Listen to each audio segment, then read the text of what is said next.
और आज की इस कक्षा में आदरणीय सभी सदस्यों का एक बार फिर से हार्दिक स्वागत। आज हम जिन्हें सुनने जा रहे हैं, वो योगाहार के एक निरंतर रूप से योगाहार में जुड़े हुए हमारे ऐसे सदस्य हैं, जो समय-समय पर हमें अ, अतिथियों, विशिष्ट अतिथियों अ, से हमें मिलवाते हैं और उनका नाम पता देते हैं और योगाहार के कार्यक्रम को सुदृढ़ करने के लिए, समृद्ध करने के लिए प्रयत्नरत रहते हैं और साथ में वो उनका संवाद देश के लगभग अलग-अलग कोने में रहने वाले किसानों के साथ-साथ होता ही है, वैज्ञानिकों के साथ होता है और उपभोक्ताओं के साथ भी होता है।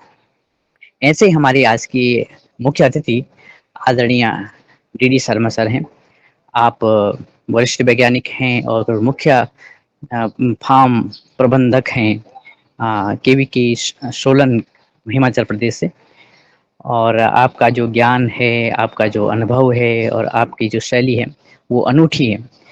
मैं आदरणीय योगाहार के सभी सदस्यों के माध्यम से आपसे ये निवेदन करता हूँ कि आज के विषय पर और आज का विषय है कि कैसा हो हमारा आदर्श फार्म या फार्म मैनेजमेंट कैसा हो, इस विषय पर आप का अनुभव क्योंकि लंबा अनुभव आपने जो अर्जित किया है, तो उत्तराखंड हो गया, हिमाचल प्रदेश हो गया और देश के दूसरे भागों में कैसे हम स्थापित करें आदर्श फार्म, उसका प्रबंधन कैसे करें, इस विषय पर मार्गदर्शन करने की कृपा करें। आदरणीय सर।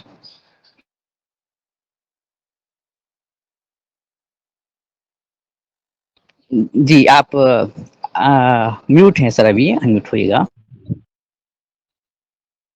सभी को मेरा सत प्रणाम। आदरणीय इस योगाहार के मुख्य संचालक मध्य प्रदेश के आदरणीय श्री मुनीलाल जी, पतंजलि योगा पीठ के जिनके आदर्शों से ये योगाहार कार्यक्रम आज 800 कितने दिन हुए दिनेश जी? 800 कितने दिनों से चल रहा है? 78 हो गए होंगे सर, 78 79 हो गए। हाँ, दिनों से चल रहा है और इसके आदरणीय श्री पवन जी और बहुत रंजना बहन जी, क्योंकि महिलाओं का सबसे ज़्यादा सम्मान, नारी सम्मान इस योगाहार के माध्यम से प्रदर्शित हो रहा है और इसकी मुख्य कड़ी है और अन्य सभी इसमें बहुत ही ऊर्जावान, विद्वान और विभिन्न प्रांतों के जो विद्वान लोग इसमें जुड़ते हैं, उनको मैं प्रणाम करता हूँ।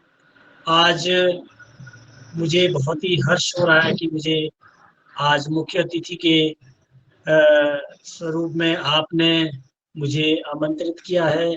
जैसा कि दिनेश सेमवाल जी ने कहा, उन्होंने तो कह बहुत ज़्यादा मेरे बारे में कह दिया, लेकिन मैं एक साधारण से परिवार से हूँ और साधारण व्यक्तित्व रखता हूँ और मैं हिमाचल प्रदेश के सोलन जिला के कृषि विज्ञान केंद्र में कार्यरत हूँ, जो मेरा जैसा कि कहा अपने दिनेश सेमवाल ने, मैं प्रिंसिपल फार्म मैनेजर के पद पर यहाँ कार्यरत हूँ और पिछले 32 वर्षों से मैं इसी विश्वविद्यालय में अपनी सेवाएं दे रहा हूँ और मुझे इस बार 2 बार इसमें मौका मिला। इससे पहले मैं मुख्य अतिथि कुछ 1 साल पूर्व रहा था, उसके पश्चात आज मुझे आपने बुलाया और मुझे कहा कि आप जो है आज के कार्यक्रम में चीफ गेस्ट रहेंगे। जो विषय मुझे दिया गया उसमें जो मुख्य तौर पे कहा कि जो प्रबंधन किसी भी चीज़ का प्रबंधन जो है वो बहुत ज़रूरी होता है, ख़ास करके जो हमारा फार्म मैनेजमेंट है किसानों के लिए, कृषि के लिए, वो बहुत ही प्रमुख इसमें एक भाग है। हिमाचल प्रदेश के बारे में आप सभी जानते हैं कि हिमाचल प्रदेश एक पहाड़ी क्षेत्र है और यहाँ की जो भौगोलिक परिस्थिति है वो आप सभी इससे वाकिफ हो गए। कुछ लोग यहाँ पर घूमे, खास करके पवन जी ने तो मेरा हिमाचल का कोना कोना घुमा हुआ है, और अन्य जो आप लोग हैं वो भी आप हिमाचल से परिचित हैं। तो ये उत्तरी भारत का एक छोटा सा प्रदेश है, इसमें 12 जिले हैं और 12 जिलों की जो भौगोलिक परिस्थिति है वो बिल्कुल अलग तरह से है। यहाँ जहाँ गर्म इलाके हमारे 2-3 जिले हैं, ऊना है, सोलन है और हमारा कांगड़ा का क्षेत्र है और वहाँ हमीरपुर है। यहाँ जो जलवायु है वो हरियाणा और पंजाब से लगती है। फिर हम अगर पूरी पहाड़ी क्षेत्रों की तरफ जाएं तो इसमें सोलन के कुछ भाग है, आपके मंडी है, मंडी जिला है जहाँ से मंडी के बाद कुल्लू है, कुल्लू के बाद तीन ऐसे जिले हैं जो बिल्कुल शुष्क और पहाड़ी क्षेत्र है, जहाँ पर लगभग बहुत अच्छी बर्फ पड़ती है। हिमालय क्षेत्र की गोद में ये जिला, हिमालय पर्वत की गोद में ये प्रदेश समाया हुआ है। तो हमारा लाहौल स्पीति एक जिला है जहाँ पर आपको बहुत ज्यादा पहाड़ी क्षेत्र है। किन्नौर हमारा पूरा पहाड़ी क्षेत्र है। दूसरा एक चंबा जिला है जिसमें कि 2-3 उसकी जो भौगोलिक पांगी क्षेत्र है वो हमारे बिल्कुल ट्राइबल क्षेत्र है, जनजातीय क्षेत्र है और ठंडे क्षेत्र है। तो ये सारा जो हिमाचल प्रदेश है सभी प्रकार की जलवायु का समावेश है। जैसे उत्तराखंड है वैसे ही ये हिमाचल प्रदेश है। तो हिमाचल प्रदेश की जो अभी परिस्थिति है, यहाँ हर प्रत्येक प्रकार की यहाँ फसलें उगाई जा सकती है। हिमाचल प्रदेश को हम सेब राज्य के नाम से भी जानते हैं। आपको अगर सेब की हम इतिहास बताएं तो वो हमारे जो एक सत्यानंद स्टोक्स थे, सैमुअल स्टोक्स थे, अमेरिका से आए थे 1912 में। वो यहाँ पहले आ गए थे लेकिन 1912 में वो यहाँ पर अपना बगीचा स्थापित किया था। वहां से वो सेब लाए थे और एक कोटगढ़ क्षेत्र है जिला शिमला का, वहां उन्होंने अपना जो पहला बगीचा था, ऑर्चर्ड था, वो स्थापित किया था। उसके पश्चात ये जो सेब की जो खेती है वो हमारे लगभग 6-7 जिलों में, जहां पहाड़ी क्षेत्र है, वहां इसकी खेती बाड़ी आज अपने चरम सीमा पर पहुंच गई है। और इसकी सेबों की जो आपकी सेबों की एक खुशबू है वो पूरे भारतवर्ष में ही नहीं परंतु विदेशों में भी अब हमारे हिमाचल प्रदेश का सेब जो है वो आपके पहुंच रहा है। और सेब के साथ साथ हमारे जो अन्य जिले हैं उसमें हमारा सब्जियों का जो उत्पादन है वो चरम सीमा पर उसका हो रहा है। और साथ साथ में हमारे फूल उत्पादन में भी एक बहुत बड़े क्षेत्र, यहाँ सोलन जिले का एक पर्यटक क्षेत्र है, वहाँ चाहल वो बहुत मशहूर है यहाँ फूल उत्पादन के लिए। कुल्लू के कुछ क्षेत्र है, चंबा के कुछ क्षेत्र है जहाँ पर फूलों की खेती बहुत ज्यादा हो रही है। कुल्लू, मंडी, शिमला, सोलन, ये यहाँ पर सब्जी उत्पादन, सेब उत्पादन और अन्य फल उत्पादन यहाँ पर होता है। जो यहाँ की जलवायु है उसके हिसाब से एक हमारे स्टोन फ्रूट हम अंग्रेजी में कहते हैं और हिंदी में गुठलीदार फल कहते हैं, उसमें उसमें प्रमुख तौर पे हम पलम, खुरमानी, आलू बुखारा जिसको पलम को बोलते हैं, खुरमानी, आड़ू और दूसरे जो फल है वो भी अधिकतर मात्रा में यहाँ पर उगाए जाते हैं। दूसरा हमारा आजकल जो यहाँ एक बहुत अच्छी जलवायु हमारे लिए है, एक कीवी फल है।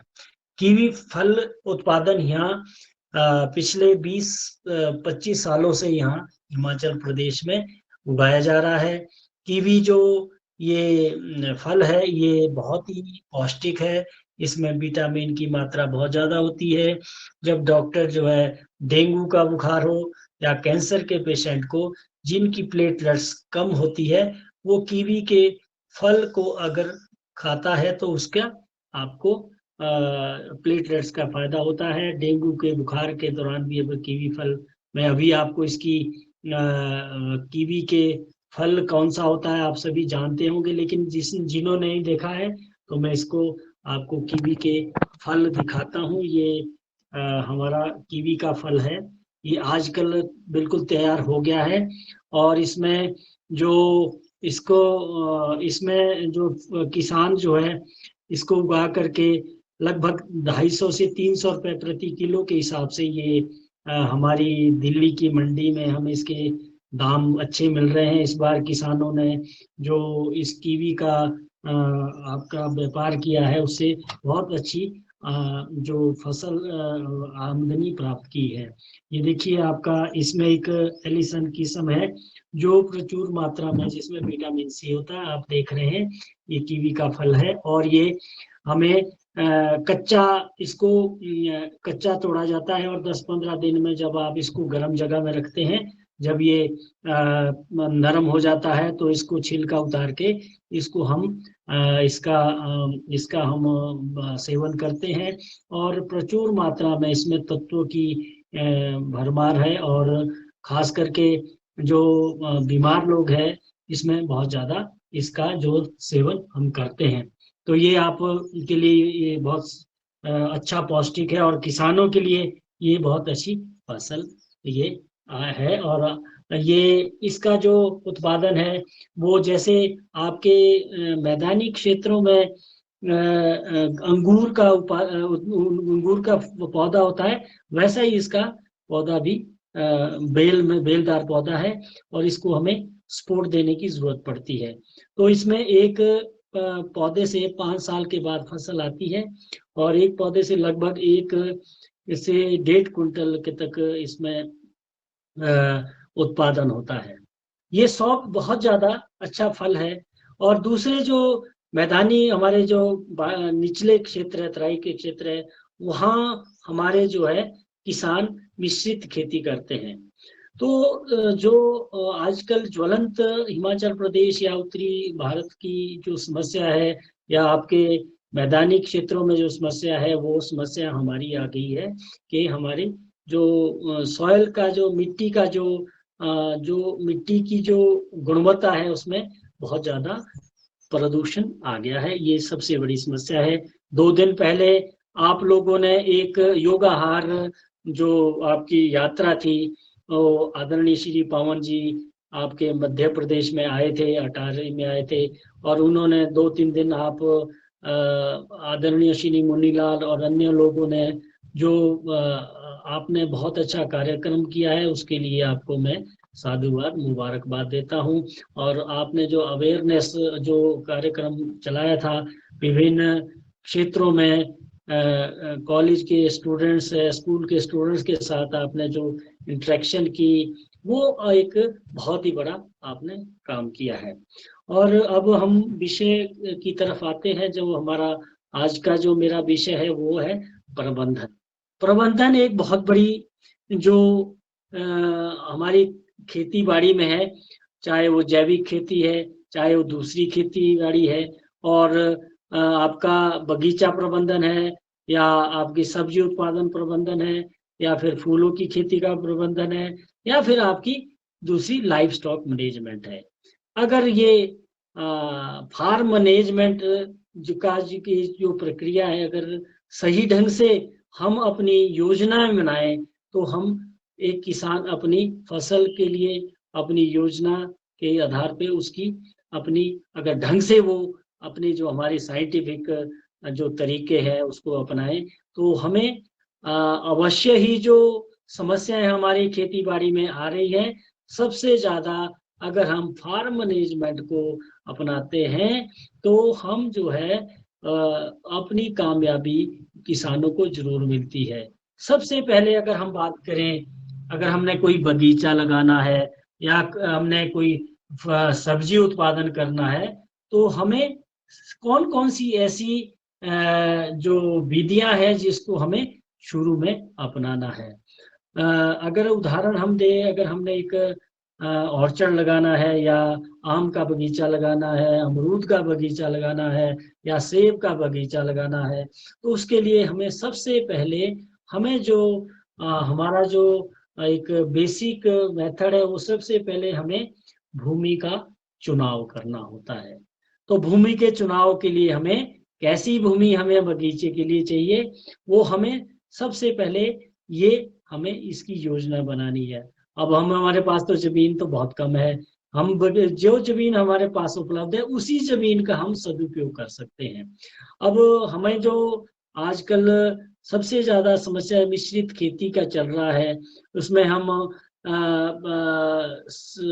फलदार पौधों के साथ साथ हम सब्जी उत्पादन भी करें, उसमें हम दूसरी फसलें भी उगाएं, मोटे अनाज की खेती बाड़ी भी करें, और दूसरे हमें फूल उत्पादन भी करें। आजकल अगर हम जो हमारे आदरणीय प्रधानमंत्री जी हैं, उन्होंने यही कहा है कि हमें किसानों की आय को डबल करना है। अब किसानों की डबल आय कैसे होगी, वो हमें गेहूं, मक्की, धान, सब्जियां, जितना हमारे पास क्षेत्र है उससे तो होने वाला नहीं है। लेकिन हमें जब हम योजनाबद्ध तरीके से अपनी खेती बाड़ी में विविधकरण लाएंगे, तभी हम अपनी आय को डबल कर सकते हैं, बढ़ा सकते हैं। उसके जो हमारे उद्देश्य है वो हम पूर्ति कर सकते हैं। अब हमें बगीचा प्रबंधन के लिए भूमि का चुनाव बहुत जरूरी है। भूमि का चुनाव ऐसे क्षेत्र होना चाहिए जो हमें बिल्कुल, जहां पर धूप लगती है, पूरे दिन की धूप लगे, हवा ठीक चले, और सारी जो खेत है वो हमें इस तरह से हमें उसका चुनाव करना है। और भूमि प्रबंधन का खेत हमने चुनाव कर लिया, खेती, उसके बाद हम सबसे पहला जो काम होता है वो हमें मिट्टी की जांच बहुत जरूरी है। आप सभी जानते हैं, सभी को पता है कि मिट्टी में जो पोषक तत्व है वो बहुत जरूरी उसकी जांच करनी होती है कि मिट्टी कौन सी है। क्या मिट्टी पथरीली मिट्टी है, या मिट्टी का जो संरचना है वो किस तरह की है। ये हमें बहुत ही आवश्यक इसके लिए जांच करनी है। तो मिट्टी में आप सभी जानते हैं कि मिट्टी में 3-4 चीजें हमें देखनी होती है। सबसे पहले तो हमें देखना है कि मिट्टी हमारी की संरचना कैसी है। आप जानते हैं कि मिट्टी लाखों साल लगते हैं किसी मिट्टी को बनाने में, चट्टानों को बनाने में, और उसकी संरचना जो है, जो उसमें पोषक तत्व है, वो सबसे महत्वपूर्ण है खेती बाड़ी के लिए। जो पोषक तत्व पौधा लेता है उसी पोषक तत्व को हम अपने शरीर में भी उसका ग्रहण करते हैं, भोजन के माध्यम से, जूस के माध्यम से। तो 17 तरह के पोषक तत्व आपने सुने होंगे, पहले 16 थे, जब हम पढ़ते थे 16 तत्व बहुत है, लेकिन एक तत्व को अभी कुछ ही वर्षों पहले इसमें सम्मिलित किया है, वो है निकल। तो पोषक तत्व आप जानते हैं कि hydrogen, oxygen, carbon, nitrogen, phosphorus, calcium, magnesium, sulphur, chlorine, आपका आयरन है, बोरोन, मैग्नीज, जिंक, कॉपर और मॉलिब्डेनम और निकल। सबसे ज्यादा जो हमारे तत्वों की मांग है वो है हमारी ये जो मेजर तत्व है हाइड्रोजन, ऑक्सीजन, कार्बन। ये हमारे पास मुफ्त के है, इसमें वातावरण में इसको कोई भी हमें खरीदने की जरूरत नहीं पड़ती। और नाइट्रोजन, फास्फोरस और पोटाश, ये 3 मुख्य ऐसे तत्व हैं जो हमें बहुत जरूरी होते हैं। तो इसकी जांच जो है, अब सभी, जैसे आपने परसों और कल परसों मिट्टी की जांच के सैंपल जांच की विधियां बताई, कई लोग आपके जो इसमें भाग ले रहे हैं उन्होंने गांव-गांव जा करके किसानों को इसके लिए प्रेरित किया। तो भूमि का जो चयन करने के पश्चात हमें मिट्टी की जांच करनी है। मिट्टी की जांच के बाद हमें उसमें एक, अगर मैं सेब की बात करूं तो सेब के लिए हमने सबसे पहले सेब का जो लेआउट है वो सबसे ज्यादा होता है, बहुत इंपॉर्टेंट होता है, मुख्य होता है। सेब के लेआउट के लिए हमें जो है कौन सी किस्म उसमें लगानी है, कितनी हमने दूरी रखनी है। आज आप सभी कुछ लोग जानते होंगे सेब के बारे में, आपने सेब भी लगाया होगा। हमारे ठाकुर दास जी आज इसमें जुड़े हैं और वो सेब के उत्पादन में बहुत रुचि रखते हैं। आज हमारे बीच में मिस्टर शैलेंद्र शर्मा जी, जिन्होंने आपने चीफ गेस्ट भी बने हैं इसमें, वो एक जय प्राकृतिक खेती के लिए बहुत मशहूर है हिमाचल प्रदेश में, उनका एक नाम है। वो भी अभी कुछ अपने वक्तव्य देंगे इसमें, और हम चाहते हैं कि एक बार से फिर से शैलेंद्र जी को भी हम दोबारा से इसमें मुख्य अतिथि के रूप में बुलाएं। और जो आपकी लेआउट, जहां तक सेब की बात है, आज सेब की हमारे पास लगभग 70 से 80 किस्में जो है ये हमारे हिंदुस्तान में अभी इसका उत्पादन हो रहा है। और हाल ही में आप बहुत हैरान रहेंगे कि अभी हमारे एक किसान ने, जहाँ पर से उत्पादन सेब का नहीं होता था, और वो मशहूर हमारा सोलन जिले का एक क्षेत्र है जो हमारे, जिसने कि 2 करोड़ का अभी सेब इस सीजन में बेचा है। और कुछ ऐसे लोग हैं जो 15 से 20 लाख, जिन्होंने, जो जिसको हम कहते हैं कि यहाँ सेब नहीं हो सकता। तो ये जो वैज्ञानिक विधियां हैं, जहां पर सेब संभव नहीं है वहां भी सेब हो रहा है।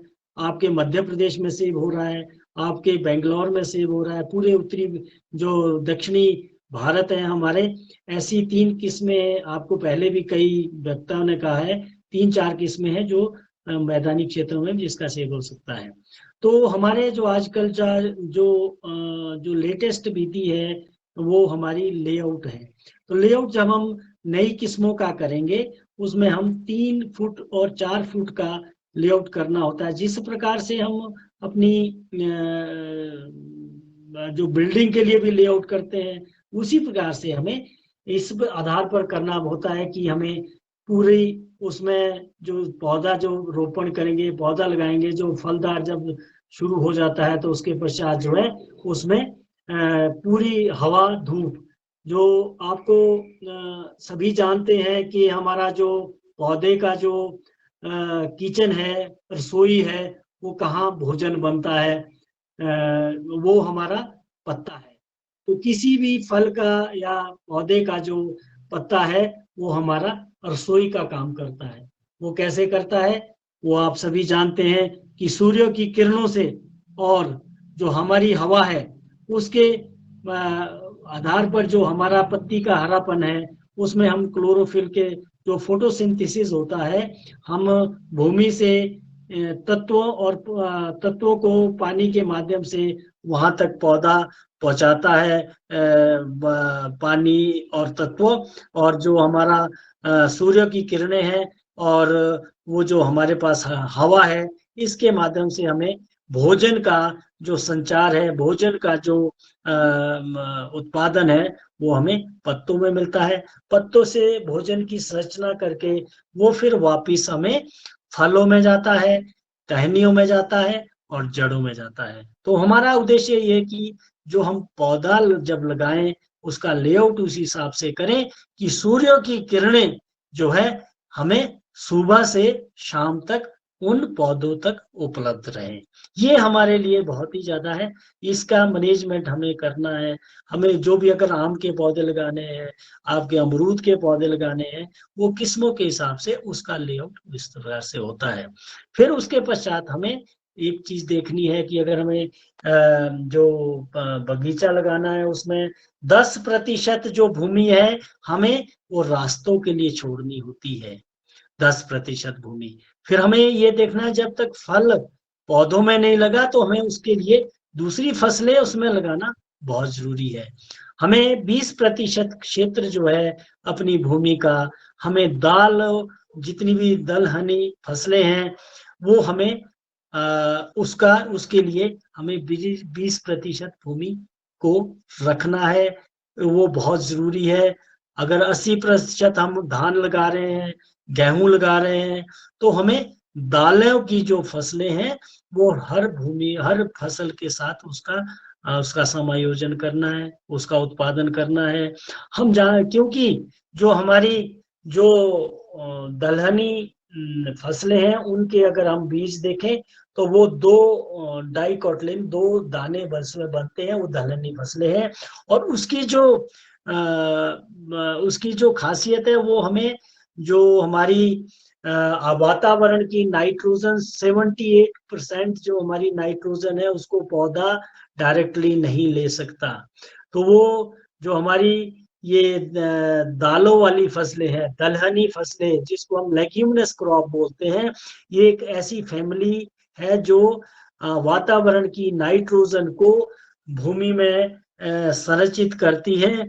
वो एक बैक्टीरिया होता है, उसमें उनकी जड़ों में वो बैक्टीरिया जो है अपने वातावरण की नाइट्रोजन को समायोजित करता है। समायोजित के बाद वो भूमि को पूरी जो नत्रजन की नाइट्रोजन की डिमांड है उसकी पूरी करता है। तो अगर हम 20% अपनी फसलों में दालों के लिए अपनी भूमि को रखेंगे तो इससे जो है दूसरी फसलों को लिए जो है हमें नाइट्रोजन मिल सकती है। और जब आप एक और ध्यान रखना है कि जब आप फसलें काटते हैं, फसलों की कटाई जो करते हैं दलहनी फसलों की, वो जड़ें जो है उसी में रहनी चाहिए। वो हमें जड़ों को डिस्टर्ब नहीं करना है। अगर आप मटर का पौधा उखाड़ें या आप दाल का किसी भी मूंग का पौधा उखाड़ें, उसमें जब आप जड़ों के साथ साथ एक ब्राउन कलर के राउंड शेप के उसमें वो एक बैक्टीरिया लगा होता है, अगर उसको दबाएं तो उसमें दबाने से दूध सा निकलता है, वही बैक्टीरिया है, वही नाइट्रोजन को हमें आसमान की नाइट्रोजन को वो नाइट्रेट फॉर्म में रखता है और सॉइल में उसकी खेती करते हैं। तो दूसरा जो हमारा बहुत प्रमुख जो प्रबंधन में बगीचा लगाने के बाद, फसल लगाने के बाद है, वो हमें सिंचाई का प्रबंधन बहुत जरूरी है। सिंचाई जो है, आज पहाड़ी क्षेत्रों में पानी की बहुत कमी है, मैदानी क्षेत्रों में अगर पानी है तो उसका प्रबंधन हम ठीक ढंग से नहीं कर पाते हैं।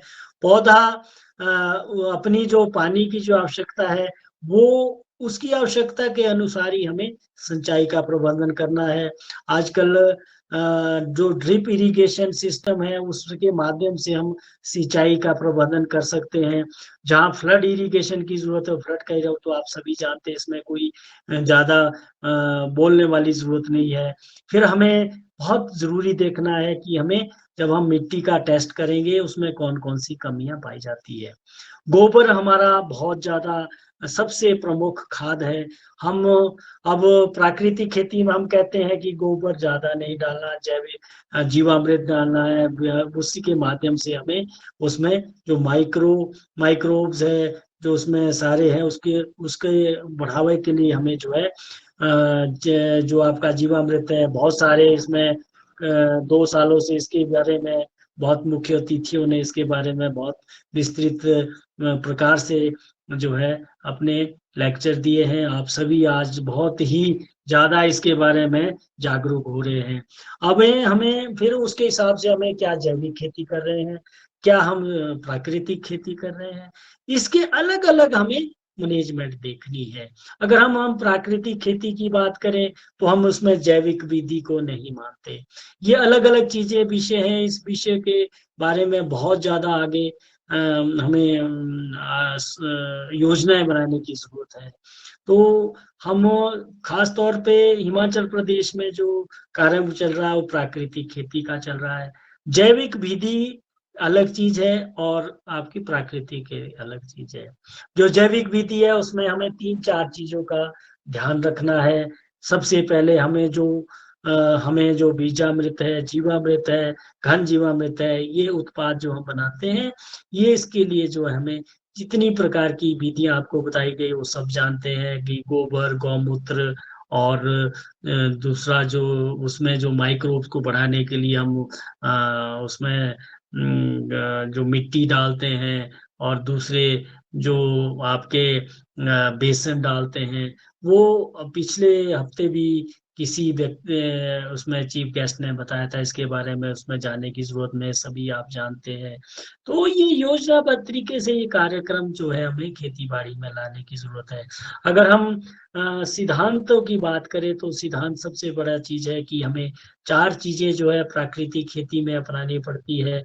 वो सबसे पहले हमें सबसे पहला जो हमारा जो सिद्धांत है वो हमारे जो है आच्छादन और वाष्पा और हमें उसको दूसरी मिश्रित खेती की बात हम करते हैं। तो मिश्रित खेती में हमें यही जो मैंने कहा है कि आपको लेग्यूमिनस क्रॉप लगानी है, जो दलहनी क्रॉप है उसमें बहुत से समायोजन करना है, और जो लेयर्स हैं, 3 लेयर्स है, 2 लेयर्स है, 4 लेयर्स है, 6 लेयर्स है, जो हमारे सुभाष पालेकर जी की विधि है, उसमें उस तरह की मिश्रित खेती को बढ़ावा देने के लिए हम लोगों को बता रहे हैं। लेकिन हमें एक और ध्यान रखना है कि अपनी जो आर्थिकी है किस तरह से हमें मिल सकती है, कि हमें इस तरह के जो हमारा उत्पाद है उससे उत्पादन में कोई फर्क तो नहीं पड़ता। उत्पादन एक बहुत ज्यादा महत्व रखता है।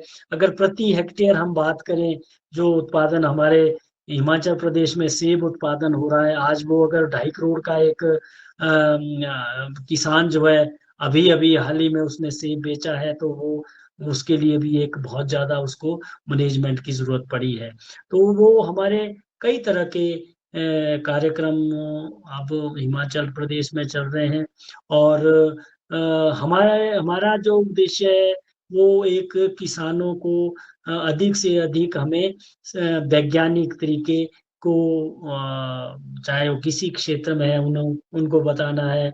आप लोग बहुत प्रयास कर रहे हैं कि जो मुझे एक और टास्क मिला है, वो आजकल टास्क जो मिला है वो मुझे एफपीओ को किस तरह से आगे बढ़ाया जाए, एफपीओ के माध्यम से किसानों की हम किस तरह से उनकी सहायता करें, हमें मार्केटिंग या हमें दूसरी चीजों की करें, उस तरह से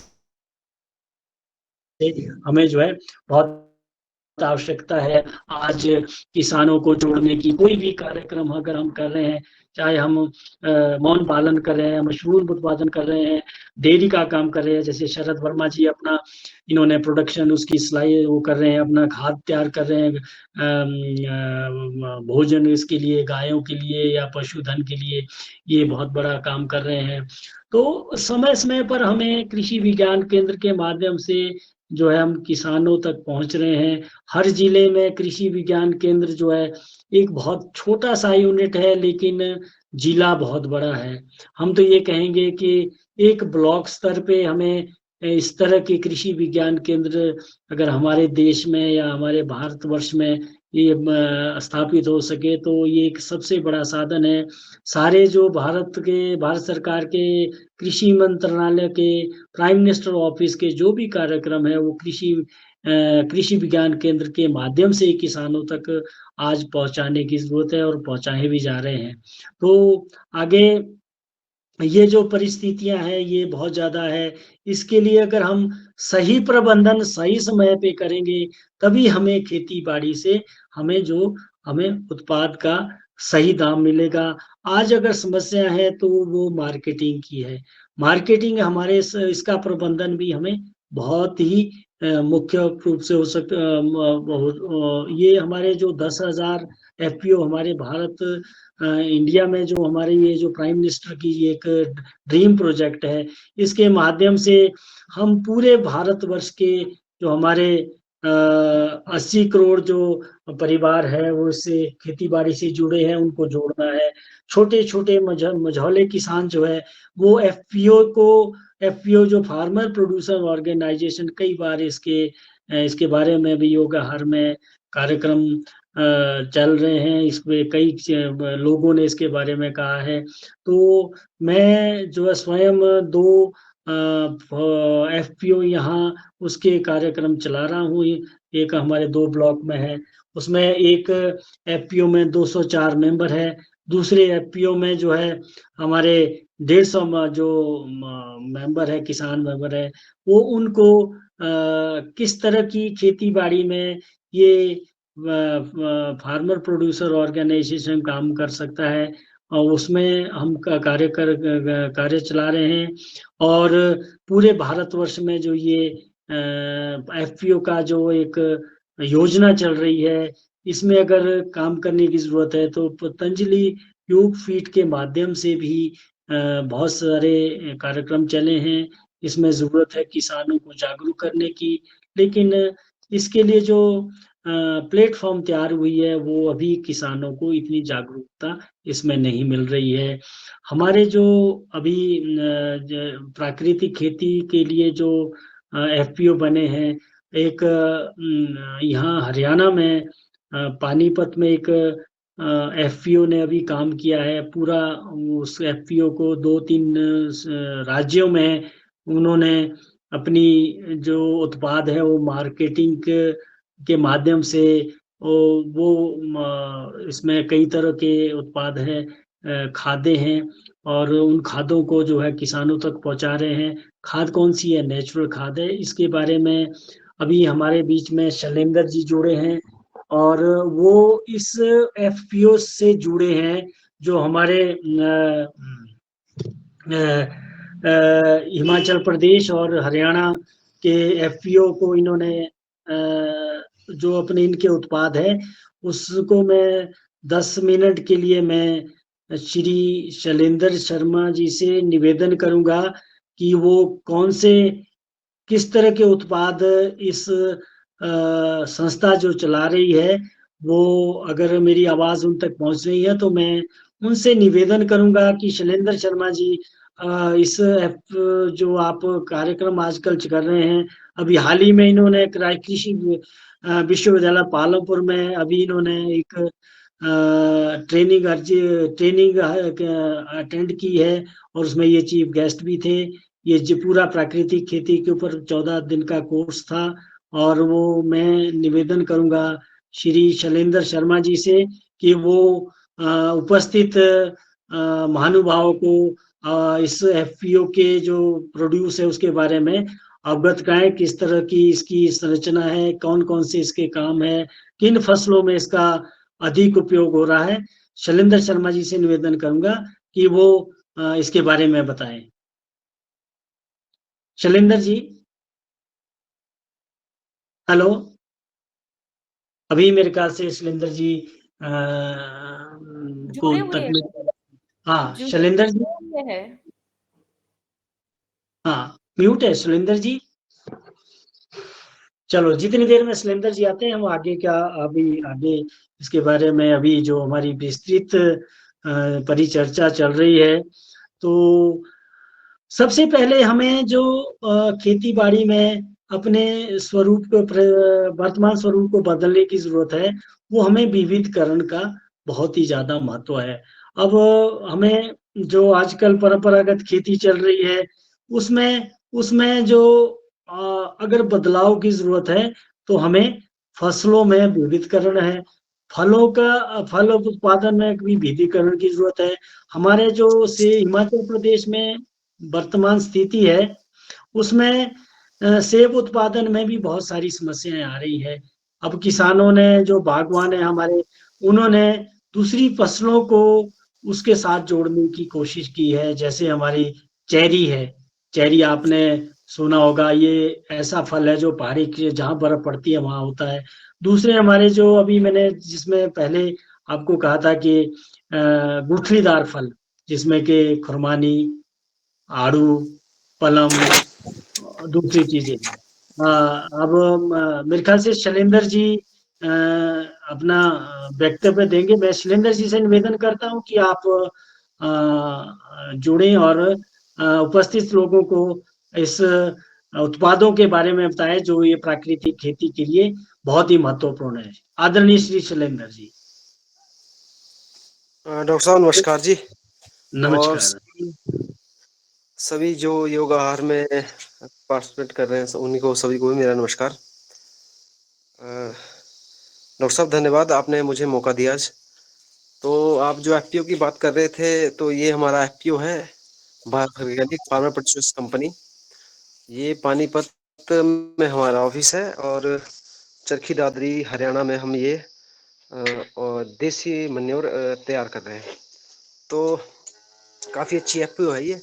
तो जितना हमारा ये नेचुरल फार्मिंग में क्या है कि बहुत से किसानों को दिक्कत आ रही है कि वो खुद खाद नहीं बना पा रहे हैं, तो उसके लिए हम ये लेके आए हैं। इसमें जैसे हमारे धन जीवामृत बनता है, तो उस तरह का हमने ये देसी गाय के गोबर से ये हमने खाद बनाई है, जो अगर हम समझे नेचुरल फार्मिंग करने वाले धन जीवामृत बनता है। और दूसरा जैसे इसमें हमने ये खाद इसको ग्रेनुलर बनाया, दानेदार खाद बना दिया है, क्योंकि लोगों के दिमाग में कुछ खाद के जैसे यूरिया डीएपी डालते हैं कि दाने डालने हैं, तो उस तरह हम इसे डेवलप किया है दाने में। और इसको धन जीवामृत से थोड़ा एडवांस बनाया है, इसमें कुछ बेनिफिशियरी बैक्टीरियाज डाले हैं। और दूसरा जैसे अग्निअस्त्र, नीमास्त्र, इस तरह का हमने ये उत्पाद बनाया है। तो अभी हम फसलों की अगर बात करें तो सभी फसलों में इसको हम अप्लाई कर सकते हैं। और लगभग 1.5 साल से हिमाचल में एप्पल्स पे, शिमला मिर्च, टमाटर, खीरा, मिर्च, सब पे इसके ट्रायल हो चुके हैं। और आपके नौणी यूनिवर्सिटी में भी एप्पल और मटर पे इसका ट्रायल हुआ है, और बहुत से किसानों को हमने ऐसे वर्बली भी दिया था, तो काफ़ी अच्छे इसके रिजल्ट है। तो जो अपना नेचुरल फार्मिंग या ऑर्गेनिक फार्मिंग की तरफ वो जाना चाह रहे हैं और उन्हें इस तरह की खाद अगर नहीं मिल रही या खुद वो नहीं बना पा रहे हैं, तो ये एफपीओ उन्हें प्रोवाइड करवा रहा है। दूसरा एक मिशन और रखा है एफपीओ ने कि आने वाले टाइम में, अभी हमने शुरू तो कर दिया है, बट आने वाले टाइम में हम इसको और बड़ा करने की सोच रहे हैं।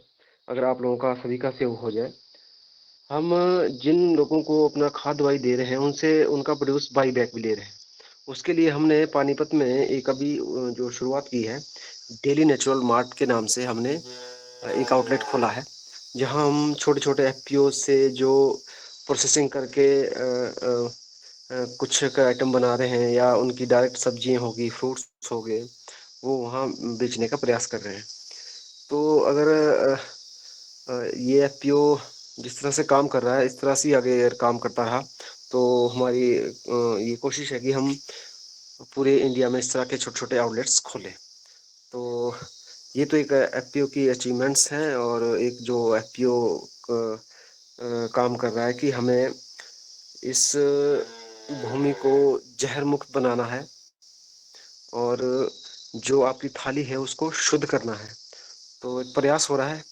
और डॉक्टर साहब आप जैसे, या जैसे जो पतंजलि में आप लोग लगे हैं, कर्मठ हैं, उसी तरह से हम भी इसके लिए थोड़ा प्रयास कर रहे हैं।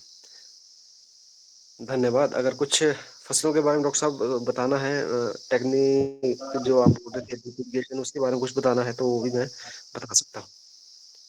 हाँ, अभी आप तो अपने घर में है क्या? जी जी, मैं घर पे ही हूँ जी।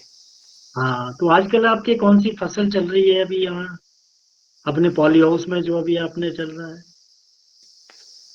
डॉक्टर साहब अभी हमारे पास जो है रेड येलो कैप्सिकम लगा है, हाँ जी। और कुछ एक मैंने एप्पल भी लगाया है, हाइडेंसी प्लांट लगाए हैं।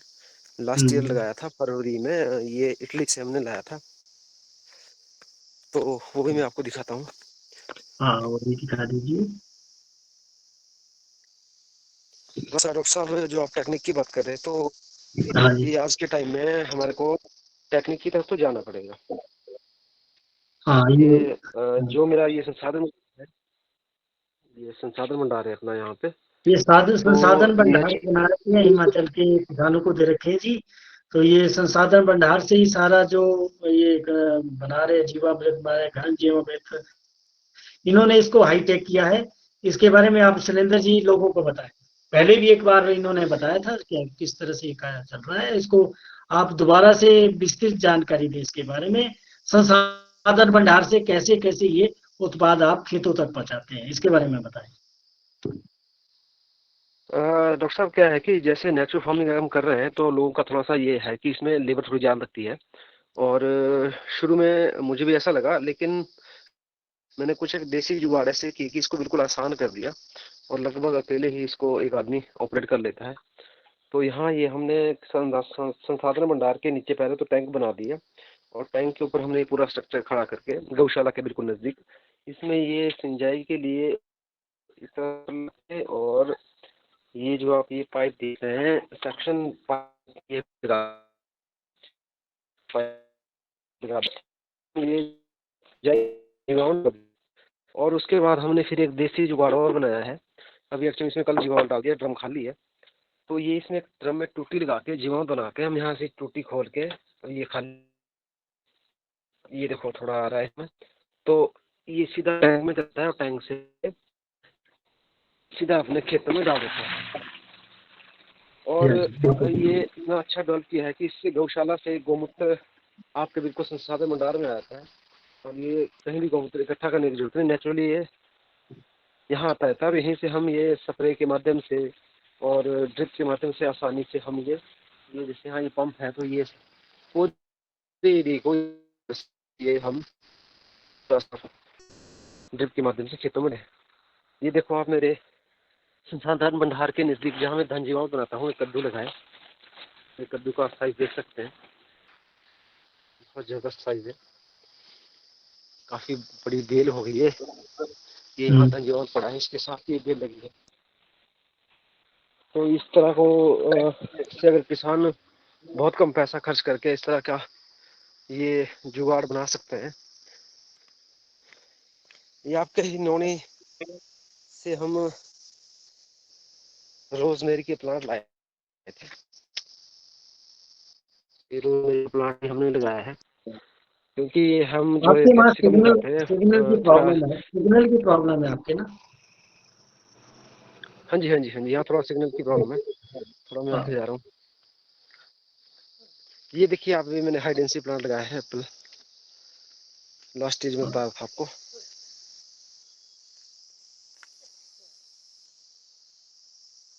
थोड़ा सा दूर रखें।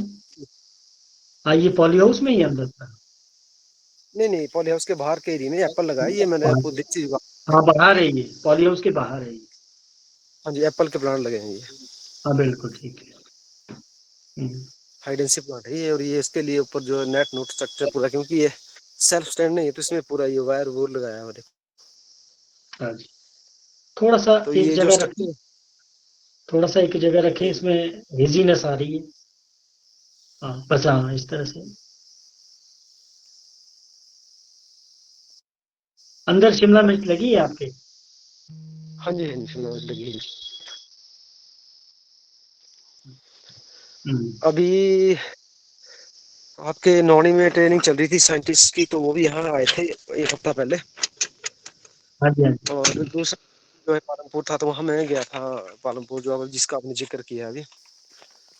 ये देखो आप कैप्सिकम। हाँ ये दूर से दिखाएं, थोड़ा हेजीनेस आ रही है, एक जगह रखें। ये लाल शिमला मिर्च है जी, इन्होंने पॉली हाउस में लगा रखी है। पॉली हाउस जो है पूरा जैविक, पूरा प्राकृतिक खेती से ये कर रहे हैं, जो कि एक बहुत बड़ा चैलेंज था। सभी वैज्ञानिक भी कहते थे, हम भी लोग कहते हैं कि पॉली हाउस में जो है प्राकृतिक खेती नहीं हो सकती, क्योंकि इसमें कीट प्रबंधन, बीमारी प्रबंधन बहुत ही मुश्किल है। तो ये इन्होंने शैलेंद्र जी ने, जो पहले भी ये चीफ गेस्ट रहे हैं, इन्होंने करके दिखाया है कि पॉली हाउस में जो शिमला मिर्च जिसकी जो हाइट है वो 8 से 10 फीट तक इन्होंने ले गए हैं, और इनकी जो पैदावार है सबसे ज्यादा प्राकृतिक खेती के माध्यम से हो रही है। बिल्कुल इन्होंने किसी भी, थोड़ा दूर रखें, किसी भी खाद का, दवाई का बिल्कुल ये उपयोग नहीं करते हैं। और जो इसकी क्वालिटी है, तो इसकी जो शिमला मिर्च की, वो बहुत ही बेहतर है, बहुत ही बेहतर है। ये एक ज्वलंत उदाहरण है कि पॉली हाउस में भी प्राकृतिक खेती, जैविक खेती के माध्यम से, बिना खाद दवाई के माध्यम से भी हम उत्पादन कर सकते हैं। ये शैलेंद्र शर्मा जी ने बहुत सारे बहुत बड़ा फार्म है इनका। विभिन्न राज्यों से यहाँ कुलपति, professor, head of the department, और मैं तो आपको भी कहूँगा कि आप लोग यहाँ हिमाचल में आएं और शैलेंद्र जी की खेती देखें, सेब के बाग देखें। तो ये हिमाचल बेशक बहुत छोटा राज्य है, लेकिन यहाँ के किसानों की सोच बहुत बड़ी है। ये देखिए, इनका प्रबंधन देखिए, इन्होंने मल्चिंग की है। मल्चिंग दिखाई है नीचे शैलेंद्र जी, ये मल्चिंग के माध्यम से थोड़ा सा इसमें हेजीनेस आ रही है आपके देखने में। तो ये देखिए, बहुत अच्छा, बहुत इनका काम है। ये थोड़ी सी आपके ना इसमें मोबाइल में प्रॉब्लम है या आपके सिग्नल में प्रॉब्लम है, तो ये बहुत अच्छा काम है जी। आपका सुरेंद्र जी बहुत बहुत धन्यवाद। आप उससे जुड़े और जुड़े रहिए। उपस्थित लोगों को आपका जो अनुभव है वो मिलता रहना चाहिए। और एक दोबारा से हम आपका विस्तृत दिनेश मालसी से निवेदन करेंगे, विस्तृत आपका एक पूरा लेक्चर एक दिन का रखेंगे। और आप भी विविधकरण, बहुत सारी फसलें, ये कौन सा है बाहर आपका? ये कौन सा गेंदा पौधा लगाया है? है सर, बहुत हाँ जी, ये गेंदे का पौधा है ये। हाँ गेंदे का गेंदा पौधा। गेंदा फूल। हाँ जी, ये थोड़ा लेट इसमें फूल आता है, जब सारे फूल गिर जाते हैं उसके बाद इसमें फूल आता है, तो अभी देखो इसमें फूल आना शुरू हुआ है। हाँ बहुत अच्छा है, बहुत अच्छा। हाँ, ये तो इसकी ये कीमत भी पौधे बहुत अच्छी जो रहती होगी। और जब हमारा दिवाली और दशहरे के लिए जो है दिल्ली में इसकी मंदिरों में इसकी बहुत डिमांड रहती है, इस गेंदे फूल की।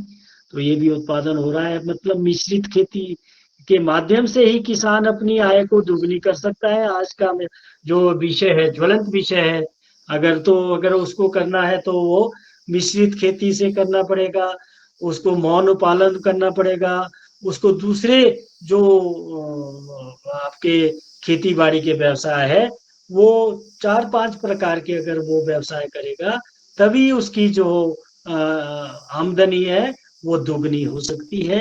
जो हमारे आदरणीय महामहिम अपने जो प्रधानमंत्री आदरणीय नरेंद्र मोदी का जो सपना है वो तभी साकार होगा जब हम किसानों को इस तरह की वैज्ञानिक तकनीक बताएंगे और उन्हें इसके लिए आकर्षित करेंगे। तो ये देखिए इन्होंने अपने फार्म पे बहुत अच्छा अपना, और पहाड़ी क्षेत्र है पूरा, ये बहुत ठंडा क्षेत्र हाँ है। पूरा हिल एरिया है। ये देखिए पहाड़ियाँ दिखाइए आप उधर की। हाँ, हाँ, बहुत अच्छा है, बहुत।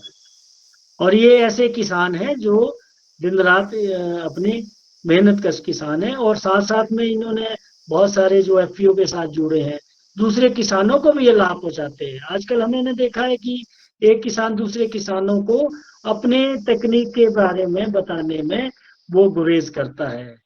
तो ये व्यक्तित्व भी इनका बहुत अच्छा है। तो आपका बहुत बहुत धन्यवाद शैलेंद्र जी, बहुत अच्छा, बहुत अच्छा धन्यवाद आपने। डॉक्टर साहब। एक बार और कहना चाहूंगा कि अभी जो मैं आपसे बात कर रहा था, क्योंकि प्रोग्राम ही योग आहार के नाम से है, जो हाँ जी, साइंटिस्ट आपके आए थे नौनी में, जिनका ट्रेनिंग चला हुआ था, पूरे इंडिया साइंटिस्ट आए थे, फार्म पे आए हाँ थे। जी, हाँ जी, हाँ जी। तो हमने यहाँ दिन में उन्हें कुछ कैप्सिकम, खीरा, टमाटर काट के दिया खाने के लिए।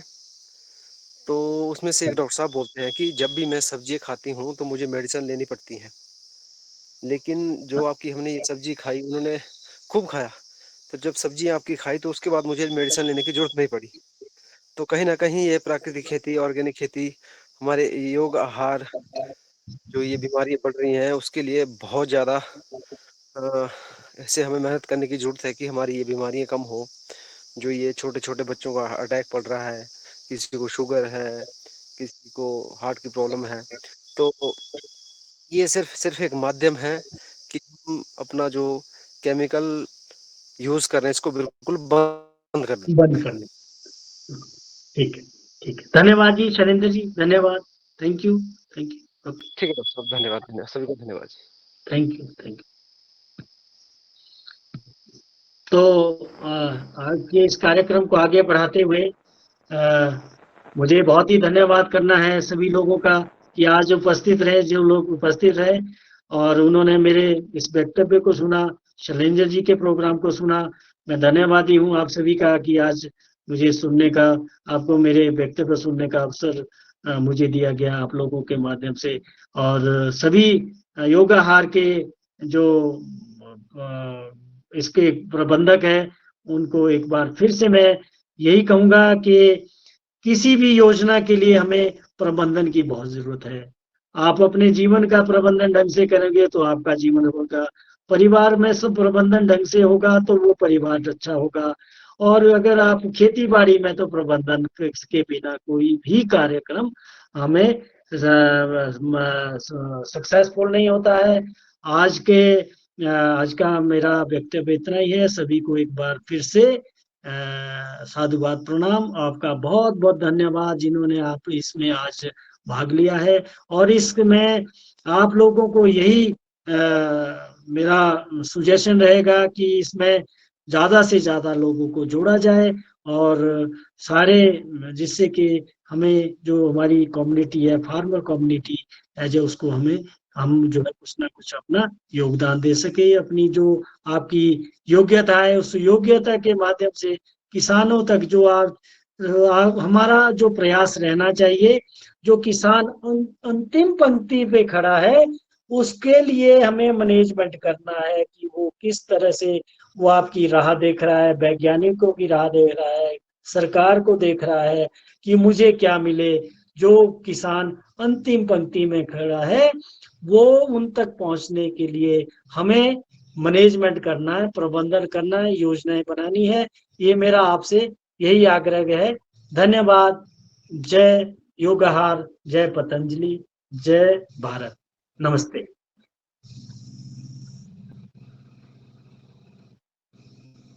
हेलो जी जी। सबसे पहले तो रंजना जी, आदरणीय डीडी शर्मा जी के लिए सदन की ओर से तालियां हो जाए। इसके बाद राहुल सिंह। जी, मैं भी यही कहना चाहती हूँ। जी, बहुत ही सुंदर वक्तव्य, और साथ में हमारी शैलेंद्र जी भाई साहब ने अपना मॉडल फार्म भी दिखाया। और मेरा एक निवेदन आदरणीय शर्मा सर से एक निवेदन और है कि हमारी कल या परसों जो हमारे मुख्य अतिथि आने वाले हैं आदरणीय मुरलीधरन जी, उनके बारे में भी एक संक्षिप्त में बता दें तो बड़ा अच्छा रहेगा। जी, आप अनम्यूट हो जाएगा सर आप। जो हमारे 3-4 पिछले हफ्ते भी उनका कार्यक्रम होना था, लेकिन वो प्रॉपरली उनसे कम्युनिकेट नहीं हो पाया। कल मैंने फिर उनसे बात की, बहुत देर हो गई थी। ये PR मुरलीधरन जी हैं, जो एक संस्था के प्रेसिडेंट है। ये केरला से है, अर्नाकुलम शायद इनका जो निवास स्थान है। ये बहुत ही बड़े व्यक्तित्व वाले व्यक्ति है। इनका हम कल शुक्रवार, कल, आज वीरवार है जी, आज वीरवार है ना? गुरुवार है। हाँ हाँ, गुरुवार है। या कल या परसों, अभी 1 घंटे बाद मैं उनसे बात करूंगा। तो रंजना बहन जी, या उनको कल बुलाना है, कल परसों बुलाना है, कब बुलाएं? जी, कल बुला सकते हैं, कोई बात नहीं सर। हाँ जी, हाँ जी, हाँ जी। तो अगर उनकी बेटी भी है, वो योगा आहार में है, उनको भी हम जोड़ने की कोशिश करेंगे। योगा टीचर है, और वो कई तरह के संस्थाओं से जुड़े हैं ये मुरलीधरन जी। और जो वनीला वनीला जो फसल है, क्रॉप है, उसके वो एक्सपर्ट है। बहुत सारे राज्यों में वो त्रिपुरा वगैरह में लोगों के बीच जाते हैं, और इस फसल के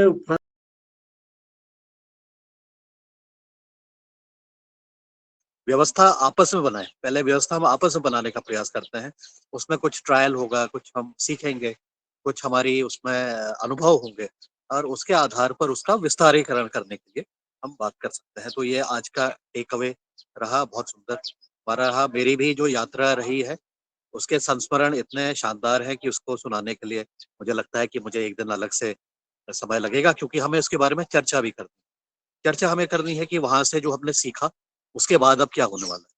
उसमें जो हम कर पाए उसके बारे में तो हम बताते ही हैं, लेकिन जो चीजें नहीं भी कर पाए उसके बारे में भी हमें चर्चा करने की जरूरत है। और जो वहां से सीखा उसका विस्तारीकरण वहां की टीम, नर्मदापुरम के हमारे जो साथी हैं, अपने अपने सामर्थ्य के अनुसार, अपनी क्षमता के अनुसार, अपनी रुचि के अनुसार, अपने क्षेत्र के अनुसार कैसे करेंगे। क्योंकि 2 दिन के प्रवास में करीब 4 महाविद्यालय, पॉलिटेक्निक स्कूल में छात्रों के साथ संवाद करने का भी मौका मिला।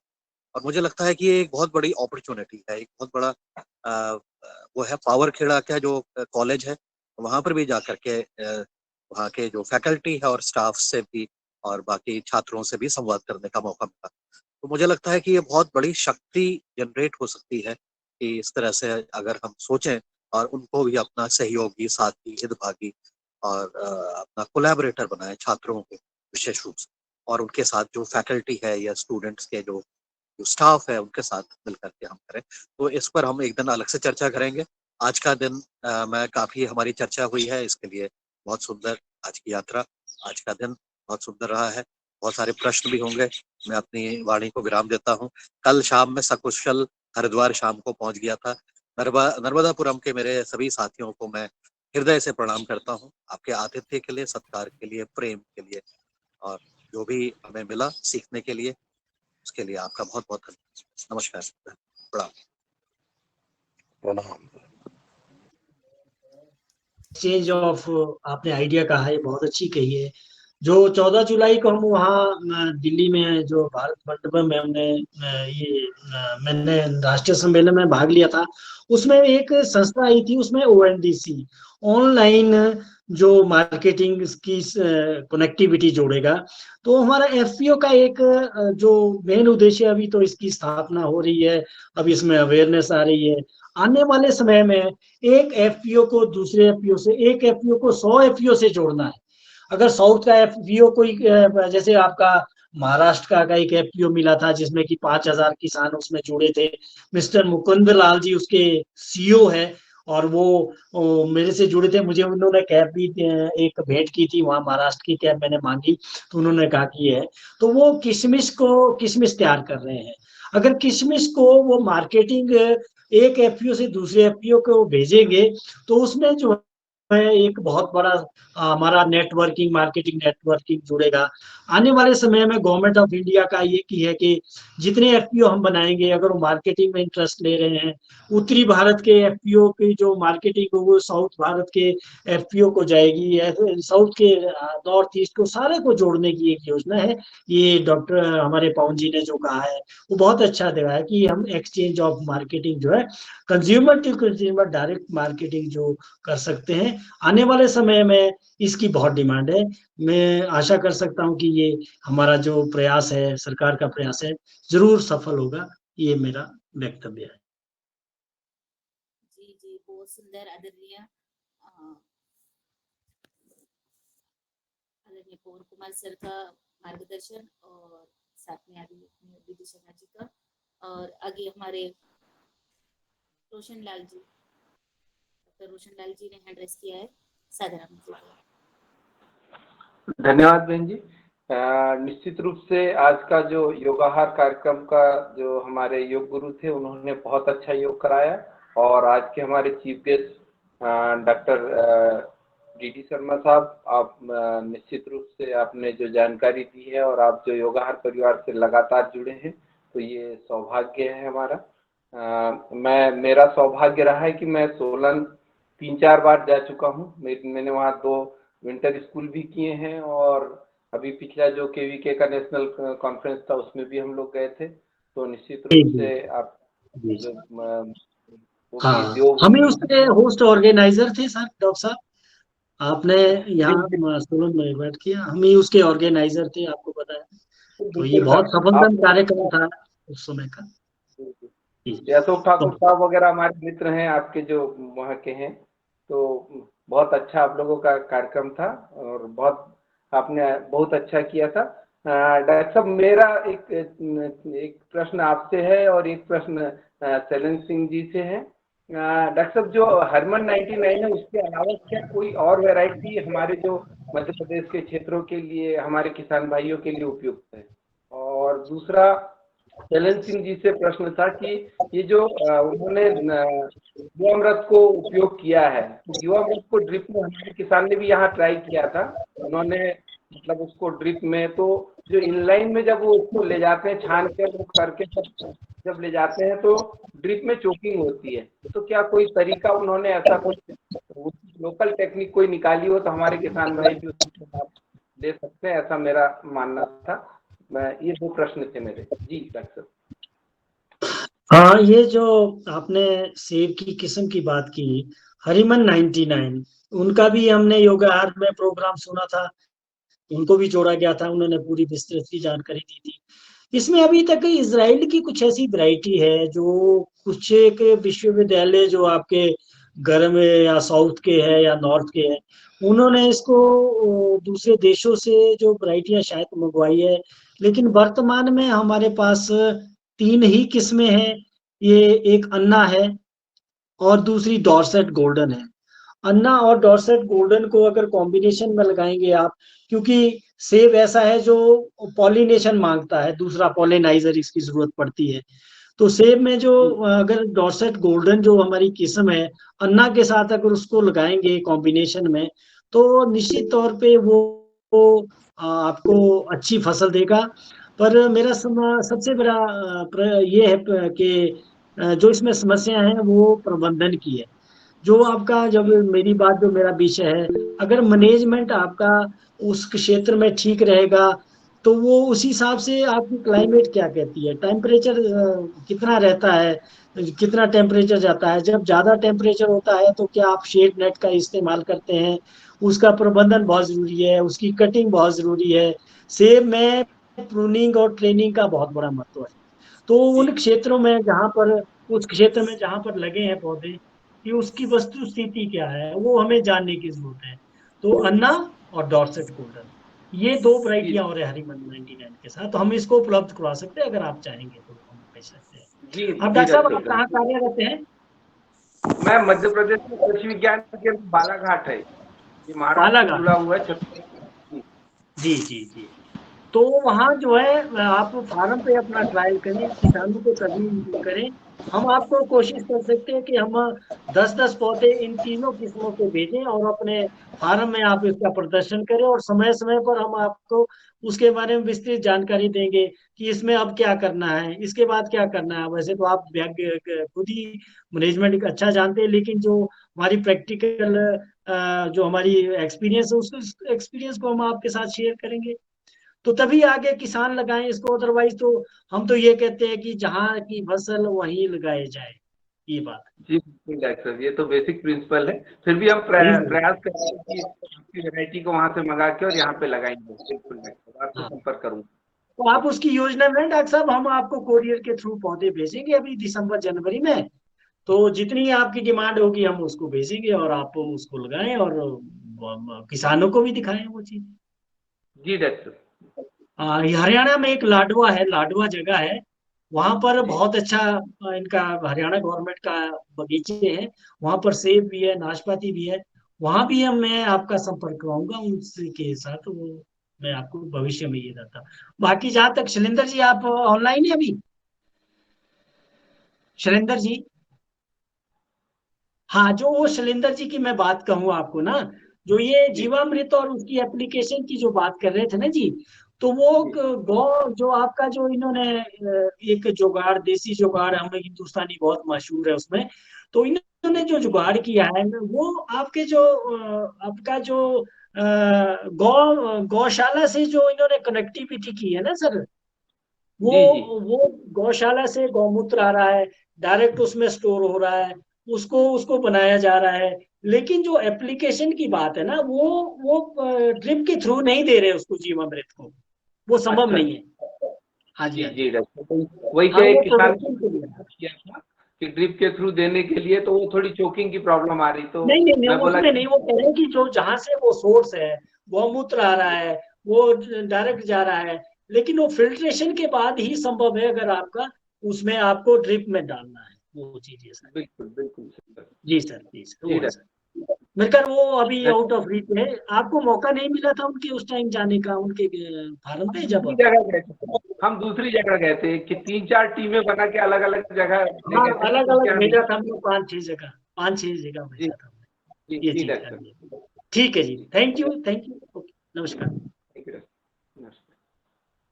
जी, धन्यवाद आदरणीय डॉक्टर रोशनलाल जी, बहुत सुंदर संवाद। आगे आदरणीय भगवान दास भैया जी ने हैंड रेज किया है। जी भगवान दास भैया जी, स्वागत है।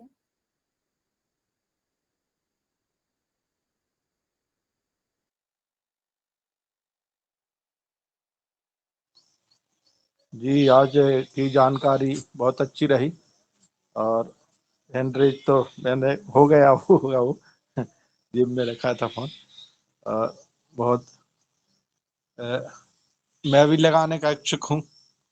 एप्पल घर के खाने के लिए तो कम से कम 4-5 पौधे लगाऊंगा। तो आदरणीय शर्मा जी से घर के उपयोग के लिए। और इसी के साथ मेरा सभी को ओम वंदन अभिनंदन।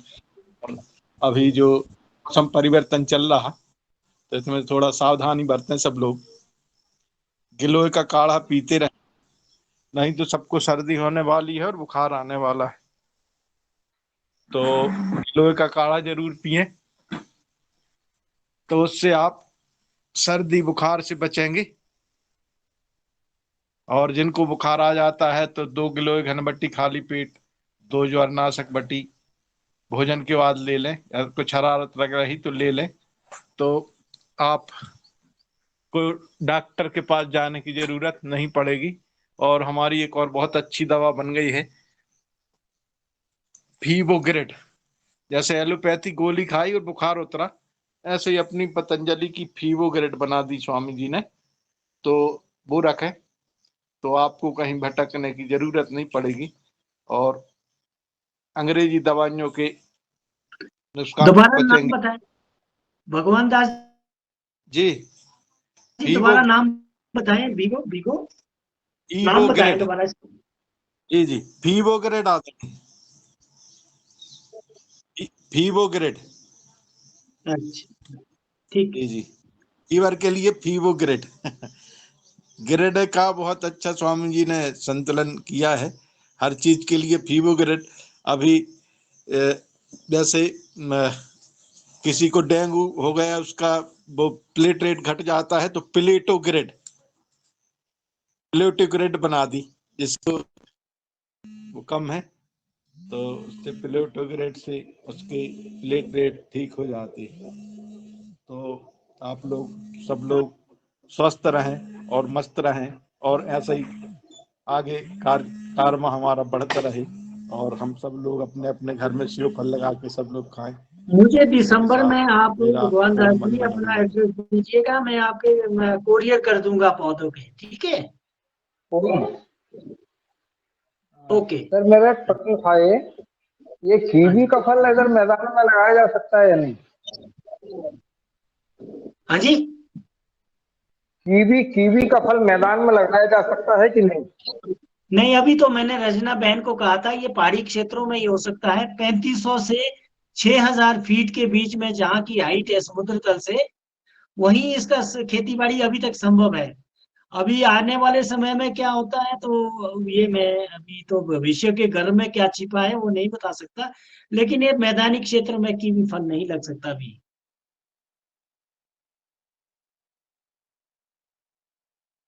जी धन्यवाद। जी धन्यवाद। आगे हमारे सदन में किसी भाई या बहन का कोई भी सवाल? अभी एक हाथ और रेज हुआ है, किसका हुआ है ये? हाथ रेज है किसी का? जी नहीं, वो तो भगवान दास भैया जी का ही है हैंड राइज, और प्रदीप राज वर्मा जी का था, तो उन्होंने तो सवाल कर लिया है। जी आगे आदरणीय श्री मुन्नीलाल भाई साहब को आमंत्रित करते हैं। जी सदन को प्रणाम। और आज आदरणीय हमारे चीफ गेस्ट महोदय डॉक्टर डी शर्मा जी ने इतनी महत्वपूर्ण जानकारियाँ दी, और आज के हमारे योगाचार्य जी ने बहुत अच्छी तरह से और महत्वपूर्ण मार्गदर्शन के साथ योग कराया। मैं सदन को नमन करता हूं, और युगहार परिवार के सभी सदस्य की भावनाओं को मैं प्रणाम करता हूं। यह भावनात्मक आत्मीयता के साथ जो युगहार कार्यक्रम का संचालन हो रहा है, और हर सदस्य अपना कार्यक्रम मान करके, जैसा आदरणीय डी शर्मा जी ने कहा है, तो मैं उनको धन्यवाद देता हूं। और चूंकि मैं एक यात्रा में हूं अभी, तो मैं निकल रहा हूं, और मैं सबको पुनः प्रणाम करता हूं। और रंजना बहन जी को और आदरणीय पवन सर जी हरिद्वार पहुंच गए हैं, और ये बड़ी प्रसन्नता की बात है। आगे योगाहार कार्यक्रम के बारे में, इस यात्रा के बारे में आगे चर्चा होगी। जब अगर कल कोई चीफ गेस्ट नहीं रहेगा तो हम कल चर्चा कर लेंगे, और अगर चीफ गेस्ट रहेगा तो फिर इसके बाद चर्चा कर लेंगे। जी ओम। जी धन्यवाद आदरणीय भाई साहब। चलिए आगे, हमारे सदन का समय हो गया है। किसी भाई का कोई जी नीलकंठ सावड़े भैया, आप सवाल करना चाहते हैं तो सदर आमंत्रित है, और फिर आभार भी आप ही करा दीजिएगा। जी धन्यवाद रंजना बहन जी, बहुत आपका धन्यवाद। आज के हमारे योग शिक्षक श्री आदरणीय भानुदास जी देशमुख भीड़ डिस्ट्रिक्ट से, महाराष्ट्र से थे। उन्होंने बहुत ही अच्छा अपना योग का कक्षा ली है। और आज के हमारे मुख्य अतिथि आदरणीय डीडी शर्मा जी, जो हिमाचल प्रदेश से है, उनको मैं अपने हृदयपूर्वक आदरपूर्वक प्रणाम करता हूँ। और इतना जल, वायु और मिट्टी का जो वहां पर जो प्लेट करके सब एक प्रकृति का नजारा देखने के लिए मन करता है। और हम जल्दी ही हिमाचल प्रदेश आना चाहते हैं। हमारे रंजना बहन ने तो ये बनाया है। जी बनाओ जी ना, प्रोग्राम बनाइए। अभी तो बरसात खत्म हो गई, अब तो ठीक मौसम आएगा। दिसंबर तक आइए, जब आना, अगर बर्फ देखनी है तो बर्फ के दौरान आइए। अच्छा जी जी। तो हमारा मुंह में भी पानी आ गया जैसे ही रंजना बहन ने कि ये कर दिया, और हमारे आदरणीय डीडी साहब ने कि हम भेज देंगे आपको भी। तो हमें उसका जो कुछ मूल्य है, उसके प्राइस हो, और उसका जो भेजना है वो कहाँ पर भेजना है, ये भी हम आपको चैट बॉक्स में डाल देंगे या अपने योगाहार ग्रुप में डाल देंगे, तो हम वहां से भी ये कर देंगे। तो आज के हमारे मुख्य अतिथि जी का बहुत बहुत धन्यवाद। आज इस क्षेत्र में जो 5-6 हजार ऊंचाई पर जो एप्पल हो या ऐसे कुछ हिमालयी फल हो, तो उसमें एक प्रकृति ने क्या रखा है, और वहाँ की मिट्टी अभी तक भी कितनी अपनी जैविक होगी, ये भी बाकी के राज्यों के हिसाब से देखने का ये होता है। उसमें संशोधन की बात है।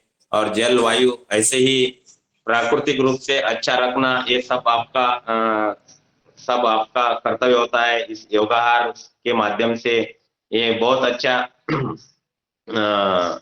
एक सदन हो कि इस अलग अलग राज्य से लोग अपना भारत देश के लिए, अपने तीनों माता को बचाने के लिए हर दिन हर क्षण प्रयास कर रहे हैं। परम पूज्य स्वामी जी, परम पूज्य आचार्य जी के साथ अपन रात दिन लगे हैं, और ये अखंड पुरुषार्थ चल रहा है।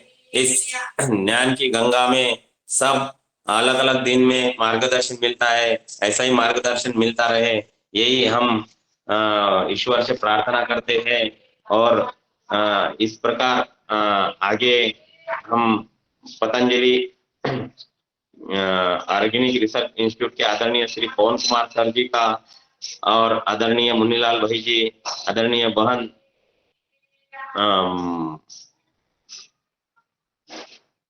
किन्नीकर जी ताई का, रंजना बहन जी का हम आभार व्यक्त करते हैं। आदरणीय श्री अजित कुमार सिन्हा जी, आदरणीय अनिल चतुर्वेदी जी, आदरणीय अशोक पटेल जी, आदरणीय भगवान दास कुशवाहा जी, आदरणीय भानुदास राव देशमुख जो आज के योग शिक्षक थे, आदरणीय भारती पटेल जी, आदरणीय भुवनेश्वर राय जी, आदरणीय डीडी शर्मा जी जो आज के मुख्य अतिथि जे हिमाचल प्रदेश से, और आदरणीय श्री दीपाश्री खड़ीलकर जी, डॉक्टर आदरणीय रोशनलाल राउत जी, आदरणीय कृष्ण कुमार महतो जी, आदरणीय ML गौर साहब जी, आदरणीय ओंकारनाथ जी, आदरणीय बहन राजेश्री कुशवाहा जी, आदरणीय राकेश कौर जी, आदरणीय रूप सिंह राजपूत जी, आदरणीय रूमीराम जायसवाल जी, आदरणीय श्याम सुंदर गौर जी, आदरणीय तुलाराम पटेल जी, आदरणीय उमाशंकर प्रसाद जी, आदरणीय बहन वैशाली विनायक जी, आदरणीय योगाहार रिकॉर्डिंग टीम से और जो लेफ्ट हो चुके उनके प्रति ही हम आभार व्यक्त करते हुए आज सबका दिन शुभ मंगल हो और कल नया ऊर्जा के साथ 5:30 बजे मिलते हैं। तब तक के लिए सभी को ओम प्रणाम, धन्यवाद। ओम प्रणाम।